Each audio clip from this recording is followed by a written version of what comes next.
Okay, class, welcome to our video lesson on Skill 2 from Unit 2B. As you remember, Unit 2B has 5 skills, and this is the second of 5.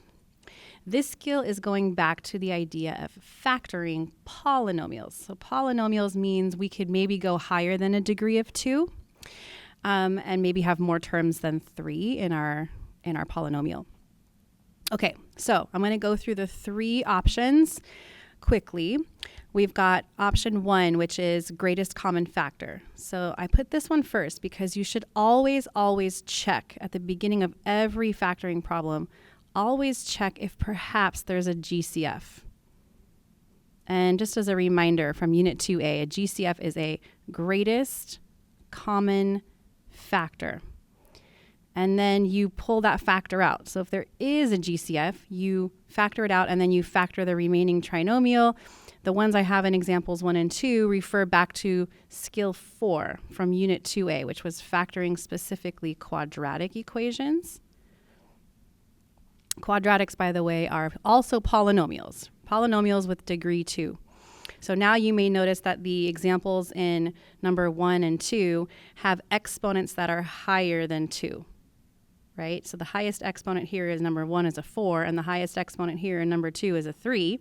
So these are not quadratic, but you will find that once I take out the GCF, what's remaining is quadratic, and then we can factor it the way we learned in Unit 2A. So when I come to example 1 right here, I notice that, hey, the first term has x to the 4th power. So that's a little bit daunting at first, but then I noticed that the middle term has x to the 3rd and the final term has x squared. What that means is each term of these 3 has a common factor of x squared. So the GCF for number 1 is x to the power of 2 because it's in common between all 3, and it's the greatest thing in common between all 3. So I'm going to go ahead and factor an x squared out of each term, leaving me with 6x squared, 11x to the 1st, and then minus 10 with no factor of x.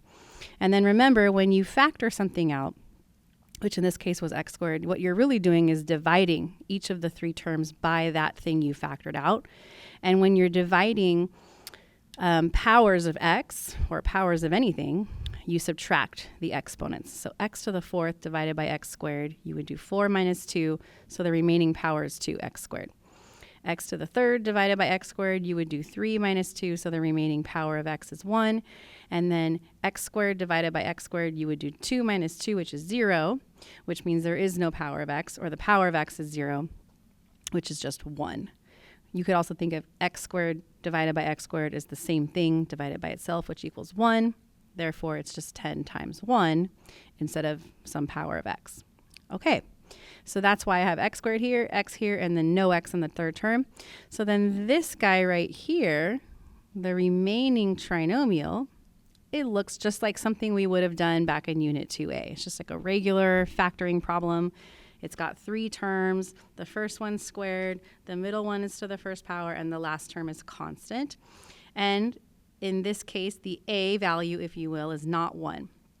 So this is one of those ones where we'd have to multiply a times c. So I'm going to do a little scratch work over here. 6 times negative 10 is negative 60. And then the b value is 11. So I need to find 2 numbers that multiply to negative 60 and then at the same time add to 11. So we have to do a little thinking work, right? So I have to think, what are some factors of 60? Well, I could use 6 and 10. Right? Those are the 2 I just did right now to get 60. But if I were to do 6 minus 10 or 10 minus 6, I wouldn't get 11. I'd get 4 or negative 4. Because remember, the 60 is negative. So that means one of the terms will have to be negative and the other one will have to be positive. So we're going to kind of ditch the 6 and 10 idea. But I could maybe break these factors down a little bit.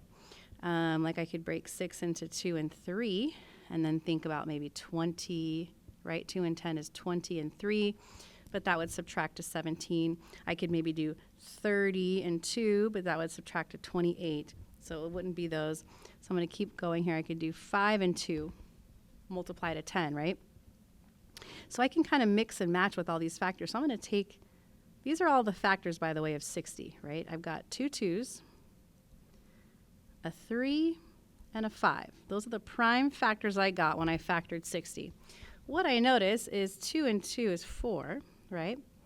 And 3 and 5 is 15. So 4 and 15 are two other factors of 60. I could have thought of it like that at the beginning, right? 4 and 15, because if I kept factoring those down, I'd end up with the same 4 factors, 2, 2, 3, and 5. And if I do 15 minus 4, I get 11. So that's my winning combo right there, is 15 and 4. Okay, and I'm going to make the 15 positive and the 4 negative. All right, so now this is reviewing skill 4, by the way. This is reviewing skill 4 from Unit 2A. The GCF of x squared is still there. Don't want to lose that. But now I'm going to take this inside trinomial. I'm going to keep the 6x squared the same. I'm going to take that 11x, though, and break it into the positive 15 and the negative 4 that I just found in my little table. Positive 15 and negative 4. Because those would add up to 11x. And then I'm going to bring down the negative 10. Okay? So if I added this together, if I combined like terms, it would be equivalent to 6x squared plus 11x minus 10. Now I just broke it into 6x squared plus 15x minus 4x minus 10. So I'm sort of reversing the FOIL. I'm unfoiling it. Then, if you recall, we grouped the first two, and we grouped the second two. Or the last two, I should say. First two terms and the last two terms. Now, when my third term is negative, I always keep the negative with the term, and I always, always, always write a plus sign between these two parentheses, okay? That will help me keep better track of my signs later on down the road. Okay, so then my job is to find a GCF between the first two and the last two. So between 6x squared and 15x, I can see there is a 3 in common between 6 and 15, and there's also an x in common between x squared and x. So I'm going to factor out or divide out a 3 and an x from both terms, leaving me with a 2 and an x from the first term, and then just a 5 from the 15x. So if I were to distribute 3x back through, I'd have 3 times 2 is 6, x times x is x squared, and 3 times 5 is 15x, right? So I just sort of undistributed a 3x. Over here, I'm going to notice that they both have negatives. I'm going to take a negative 2 out, okay? And then this negative 4 will turn into positive 2. Negative 10 will turn into positive 5, which is what I needed it to turn into, because if you are factoring your second degree trinomials correctly, these two remaining binomials should be identical.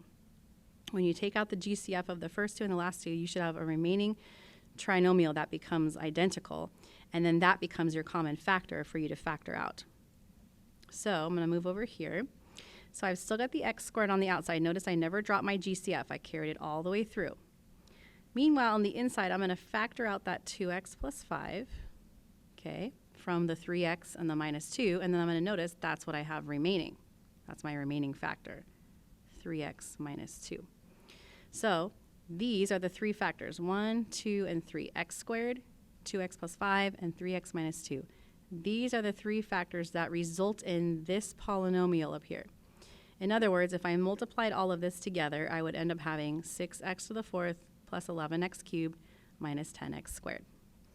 So moving on to example 2, I notice again, okay, this one looks weird. It's like there's only two terms, there's a minus between them. It's not like the other ones we'd seen or had to factor before. But if I'm always checking for a GCF, I do notice that they each have a 3 in common, and they each have at least one x in common. So I can go ahead and take out 3x. When I divide each term by 3x, the first term just becomes x squared, right? And the second term just becomes minus 25 because I took out the x that was there and divided 75 by 3. And then what I have left over is a special kind of quadratic. You may remember from Unit 2A, it was called a difference of squares. Difference of squares. We have a special formula for that you were supposed to have memorized in Unit 2A, but in case you didn't memorize it there, you have another chance in Unit 2B. And that gives us this formula here, a squared minus b squared. This is what a difference of squares looks like after you've FOILed out its two conjugates. If you remembered, we called these things conjugate pairs. Conjugates are when you have the same numbers, A and B, but an opposite middle sign. When you FOIL those out, the middle term will always cancel out. The last term will always be negative, and so you're always left with what we call a difference of two squares, two numbers that are perfect squares that are being subtracted. Well, that's exactly what we have here. X squared, is the perfect square of x. So like A in this case would be x. 25 is the perfect square of 5, so B in this case would be 5. So then I can factor this x squared minus 25 into two conjugates, x minus 5, x plus 5. And then I could do a quick check. If I FOIL those out, x times x would be x squared. X times 5 would be 5x. Negative 5 times x would be negative 5x. Negative 5 times 5 would be negative 25. The middle terms would cancel, the last term would be negative, and it works. So the moral of this story is there are basically 4 factors here, right? I've got 3 was a common factor, x was a common factor, x minus 5 was a factor, and x plus 5 is the other factor. So these are the factors. If you multiply them together, all together, it would result in 3x cubed minus 75x. Okay, so that was thing 1, factoring out a GCF, and then just reviewing our skill for factoring methods from Unit 2A.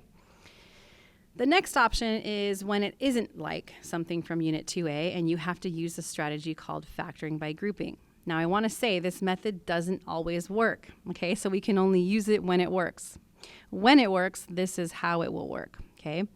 You'll divide the polynomial into 2 groups. Sometimes you may have to kind of guess and check with that a little bit, maybe rearrange them so that it works. Then you factor a GCF out of the first 2 terms, and then again out of the second 2 terms. And then you should be left with a common binomial factor. You factor that out, and basically you're done, if it works, right? And you'll know if it works if you end up with that common binomial factor. So basically what we just did in number 1, when I was factoring the 6x squared plus 15x minus 4x minus 10, that was a factoring by grouping. But let's try it with something that's not squared. So you'll notice in both examples 3 and 4, my highest power of x is 3, okay? So it's not a quadratic we're factoring here. This is a 3rd degree polynomial. But we'll kind of start the same way. I will begin by grouping the first 2, okay? Notice the 3rd term is negative, so I always make a big deal of writing a plus between both groups, and I'm going to keep the negative with 4 just to make sure I don't mess my signs up as I go through this. So I grouped the first 2, made sure to write a big fat plus sign between my groups, grouped the second 2. Now here's where I come in and look for a GCF, a greatest common factor. So nothing between 2 and 5, but I have a common factor of x squared in both of these terms. Over here, I have the negative, okay, so I'm going to take that out. And then between 4 and 10, I have a common factor of 2. So I'm going to go ahead and take an x squared out of these 2 terms, leaving me with 2x plus 5. And then from the negative 4x and the negative 10, I'll take out a negative 2. So I always do that. When my 3rd term is negative, I factor out a negative to make sure my signs work at the end. So negative 4 divided by negative 2 would be positive 2x. Negative 10 divided by negative 2 would be positive 5. So notice that I have a remaining binomial factor, a common binomial factor. That's a sign to me that I am doing this correctly, right? And also that this question will be factorable. Okay, so what I do is I factor out that whole entire binomial. So I take, there's like this part, right? And then there's this part. And from each of those parts, I'm factoring out a 2x plus 5. I'm dividing it from each of those parts. There was a minus sign in between, right? When I take it out of this part, I'm left with x squared. When I take it out of that second part, I'm left with a 2. So x squared minus 2 is my other factor. That's what it means by now you're in factored form. I have my common binomial factor and then my remaining factor, and now it's done. And now notice here, there is no plus sign between the parentheses because now these parentheses are being multiplied together. And that's what you want to avoid making that mistake earlier. You want to put that plus sign there to let yourself know this is not factored yet. These are adding, not multiplying. But once you factor out that common binomial, 2x plus 5, that was like dividing it out or undistributing it, what you have left is a product, 2x plus 5 times x squared minus 2. In fact, if you FOILed that out, it would result in this polynomial that you see up here. Something else I just noticed is that this x squared minus 2 almost looks like a difference of squares like we had done up here, the x squared minus 25. It's not, because 2 is not a perfect square. But if it was like x squared minus 4 or something, you would then need to keep going and use this difference of squares formula. So this difference of squares is very subtle. It likes to creep in these problems. You should always be on the lookout for a difference of squares. So that brings me over here to this you try. And I think I'm going to actually change that and have us just do it together, because I think something happens here that didn't happen in this one, so I want to kind of walk through this with you. But again, you start by dividing the polynomial into two groups. So the first group would be x cubed minus 4x squared. I'll put a parentheses around that. My third term is negative again, so I make a fat stink about putting my plus sign there between my two groups, and then I keep the negative with the 9, okay? That way I can keep track of where the negative is, and it only applies to the 9, not the 36. Okay, then I come over here to my first group and I say, okay, there's 3 x's there, 2 x's there. I can take out at least 2. Both factors have 2 in common. I'd be left with x to the first and then just a 4, right? Minus 4, because x squared divided by x squared is 1. Meanwhile, over here, because the third term is negative, I will factor the negative out. I notice that 9 actually divides evenly into 36, so I'll go ahead and just pull out 9. 9 would be my GCF. And then when you do 36, positive 36 divided by negative 9, it becomes minus 4. So that helped me in two ways. One, it helped me keep my signs straight. But two, it makes my binomial factor match up, because it needs to be a common binomial factor. Everything about it needs to be the same. Okay, so then this is now my common factor out of these two parts, right? So I'm going to go ahead and factor out the x minus 4 from this part and then also this part. And from this part, I'm left with an x squared. And from this part, I'm left with a minus 9. And you can see, this is just, I'm undistributing, right? If I were to FOIL this back through, I would end up having to multiply x squared by x minus 4 and also negative 9 by x minus 4 if I FOILed it out. So you can see these are, in fact, the two factors of this original polynomial. But what I wanted to draw your attention to was that this guy can be factored further. We're not done yet, right? We haven't factored completely. So this is a difference of squares, right? A in this case would be x, and b in this case would be 3, right? This is x squared minus 3 squared, a squared minus b squared. So I can keep going. So I still have my x minus 4 factor, but I also have x plus 3 and x minus 3 if I do a difference of squares. So these are the three factors. If I FOILed them all together, would result in this polynomial here. Okay, so these are the factors.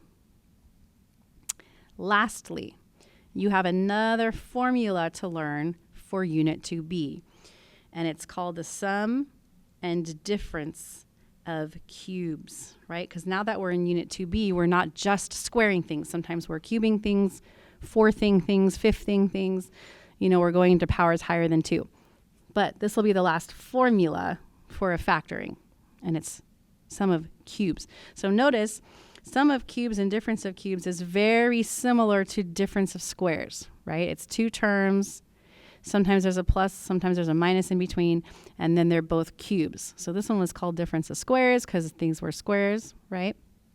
This is called sum of cubes and difference of cubes because these things are being cubed, okay? So that means we probably should have some cubes on our radar, right? Cubes are what you get when you multiply a number to itself 3 times. So 1 is a perfect cube of itself. It's the sneakiest one. People don't often think of 1 as a cube, but it is. So be on the lookout, okay? 2 cubed is 8, right? 2 times 2 times 2. So 8 is now a special number on our radar. It's a perfect cube. Keep on the lookout for it. 3 cubed is 27, right? 3 times 3 times 3. So 27 is a special number. It's a perfect cube. We need to have it on our radar. 4 times 4 times 4, 64. That number is also a perfect square, but we're going to think of it now as a perfect cube, right? Cube of 4. 5 cubed would be 25 times 5, or 125, right? We want to have these numbers on our radar. You can see them here. I've got 27, 125, 64, because they're perfect cubes. These ones start getting into some larger numbers. 6 cubed is 216, okay? 7 cubed is 343. That one I always remember because 3 and 4 is 7 and 3 and 4 is 7. 8 cubed is 512. 9 cubed is 729. That one is a similar one for me because 7 plus 2 is 9. 9 minus 2 is 7. That, little ways to remember certain numbers. And then 10 cubed is easy because it's just a 1 with 3 zeros, right, for cubed. Okay, so these are the perfect cubes. These numbers you want to start putting on your radar, right? Start making some flashcards so you know what to look out for when you're being asked to factor. Okay, so let's take a look here. These are the formulas that we need to memorize, right? The only way around this is to just memorize these formulas and then understand like how we found A and B. A and B, by the way, are just the cube roots of A cubed and B cubed, okay? So if A cubed, for example, was 27, okay, A would just be 3, the cube root. What times itself 3 times is 27. And if B cubed was 729, okay, then B would just be 9. Okay, it's the cube root. Now, notice they both have a first term with first factor with 2 terms, A and B, A and B. This one's plus, this one's minus. Then they have a second factor with 3 terms, A squared, AB, B squared. A squared, AB, B squared. You just got to memorize it, okay? Then notice the signs. For the one with 2 factors, it's always the same as whatever the original expression had. So if the original expression is the sum, the first sign will be a plus, okay?